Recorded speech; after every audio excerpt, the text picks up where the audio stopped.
And here's the big, Yeah. learning how to say no. Oh, Your peace. The less stress you have, yeah, the yeah. better everything goes, right? That is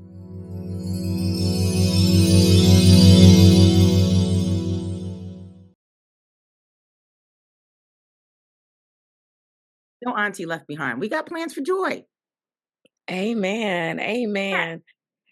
Speak more about perimenopause symptoms and menopause. Yeah, for sure.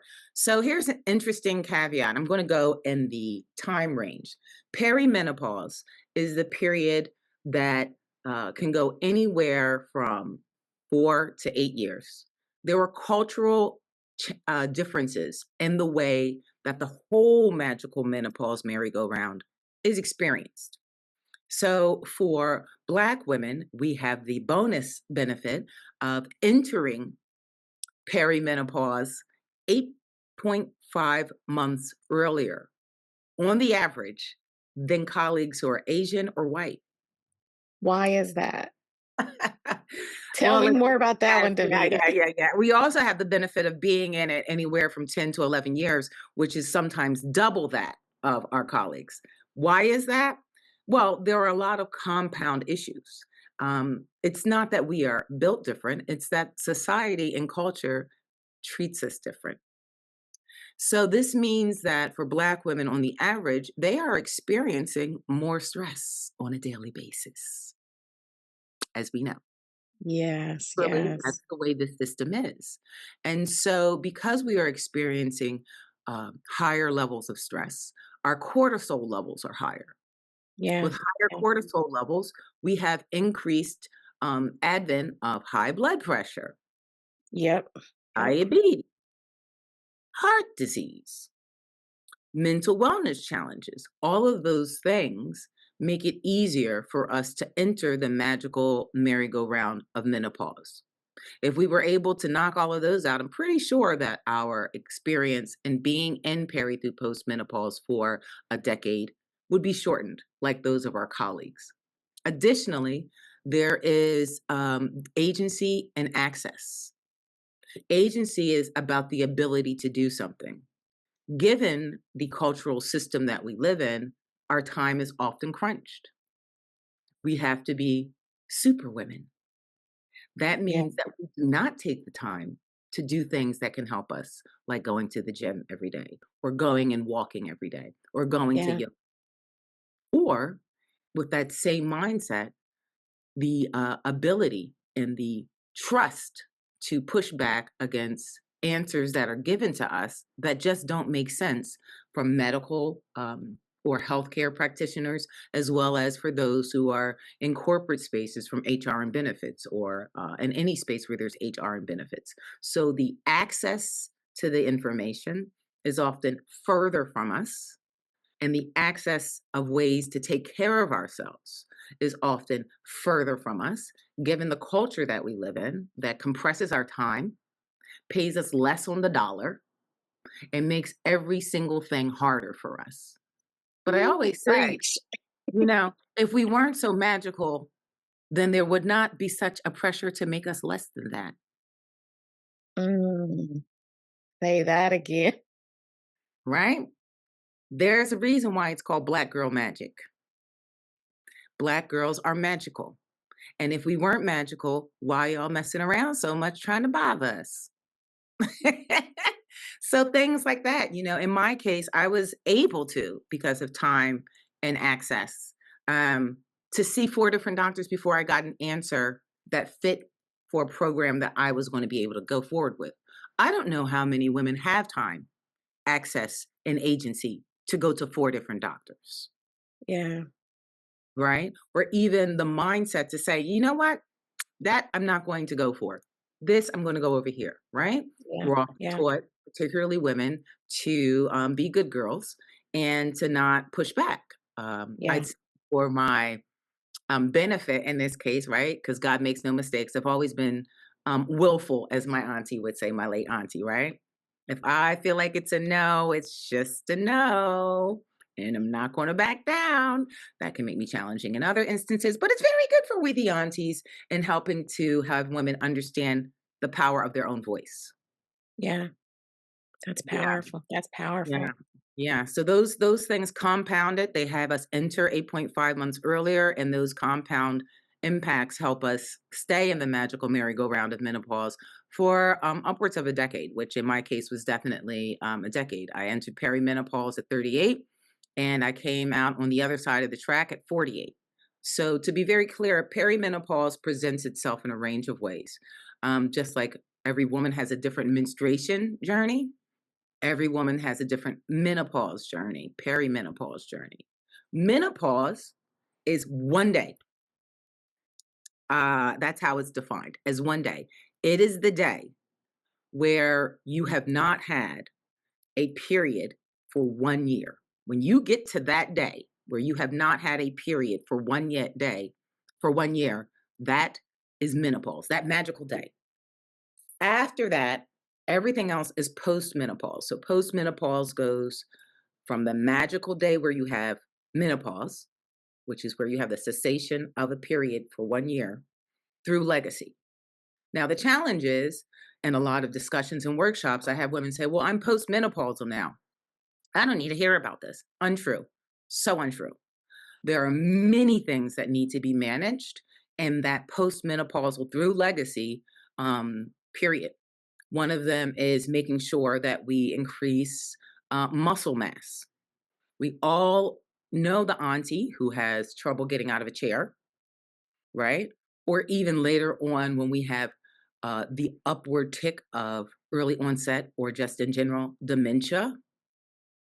Those things are all compounded by the ways that we treat ourselves earlier, which is why this intergenerational conversation is important, through later. It is never too late to start doing chair exercises. It is never too late to start doing your daily 50s, like working towards it. Listen, I can get about good five push ups in. I'm not at 50. I don't know if I will ever get there, but I am working towards 50 because that means that I will be able to take care of myself. I will be able to lift up heavy bags when I'm older. It means that I will be able to get out of the chair and greet my guests for Thanksgiving. It means that I will be able to walk with my grandkids when they come, right? I'm thinking about what does future Davida need? So one of the things with the magical merry-go-round of menopause is that we have the exiting of progesterone, estrogen, and our version of a testosterone leaving our body. With those leaving our body, the reason why We the Aunties stands 10 toes down on integrated menopause awareness system that we developed is that everything's correlated. The high rate of heart disease that we experience, yes, ongoing stress, multi-generational stress, that impacts it. Additionally, though, estrogen helps serve as a magical fluid which helps regulate our systems. So when we have it leave our body, we start seeing increased inflammation. That increased inflammation exacerbates what's going on with our heart, what's going on with our arteries, what's going on with our veins. So now we see that, ooh, high blood pressure, heart disease, dementia. All of that is based on the fact that when these hormones leave our body, everything is impacted.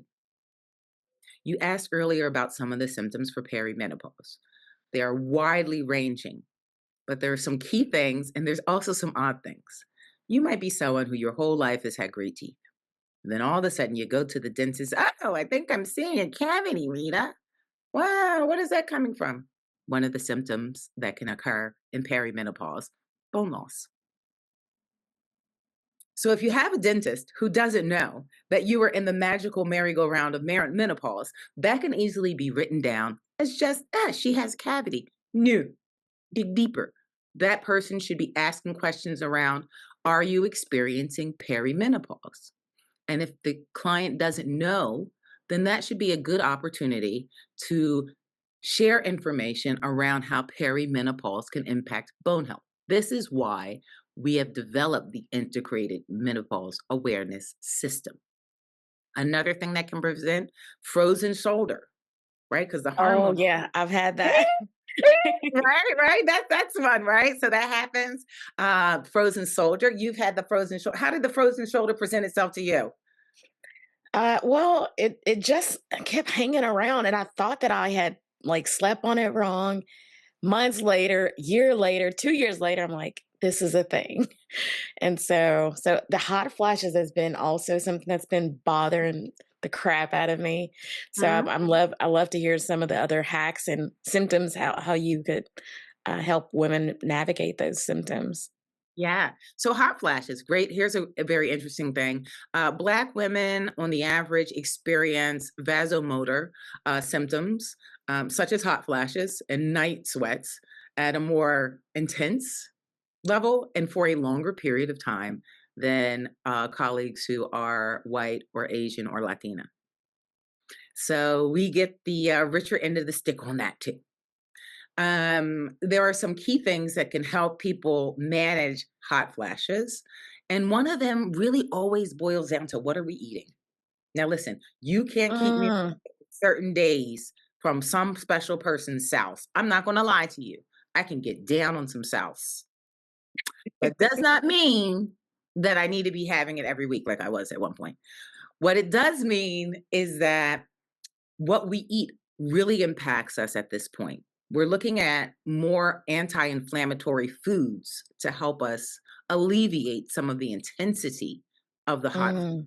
in the night sweats. Gut health is extremely important to us as we go through the magical merry-go-round of menopause. Some sort of physical activity is important for us because it helps us have an uptick in serotonin and dopamine, which helps us control, right? Because those cascade throughout our system, throughout our nervous system, throughout our lymphatic systems, and helps us get things flowing, right? Lymphatic system, huge for that. So when people say 10,000 steps a day, I'm like, okay, no auntie left behind. Someone should not feel bad because they only got in 500, but 500, please. Maybe next week we get to 1,000. We have to stay in motion. As they say Yeah. in Brooklyn, where I was for many years, so I'm a West Philly girl, born and raised, right? Okay. Got to stay in motion, right? Do you have motion? You need motion, right? So many of us, right? We have jobs where we sit in our chairs for a long period of time, and then Yeah. they're dealing with life is lifing, and then we get home and we want to put on our little moo and head to the sofa, right? Like, "Ooh, today drained me," right? And we get it, right? "Today drained me" became viral as a meme because we all knew what it meant, right? That's okay. But how can you do little breaks? I have a timer on my phone, get up, and I gotta go walk it out for a minute. It's Yeah. all about clearing paths. I've even changed, my hair care in order to be less concerned about whether or not I was sweating things out, because it was more important for me to go and do some walking. It was more important for me to do yoga. So things like movement are important. Anti-inflammatory foods are very important. Staying super hydrated is important. And here's the big, Yeah. learning how to say no. Oh, Your peace. 'Cause the less stress you have, yeah, the yeah, better everything goes, right? That is a yeah. huge one that we brought home in the Clarity and Care conference in December. No is a word that helps you get to your yes. No is a word that helps you get to your yes. So boundaries Boundaries and are huge, relationships. Mm, right? Because we're used to, like, giving and yeah, pouring and nurturing. And no, yeah, this is my time right now. I love you so much, but this is my time right now. Ooh, I mean, really, my time? Nope, I can't answer that. Centering ourselves is very important.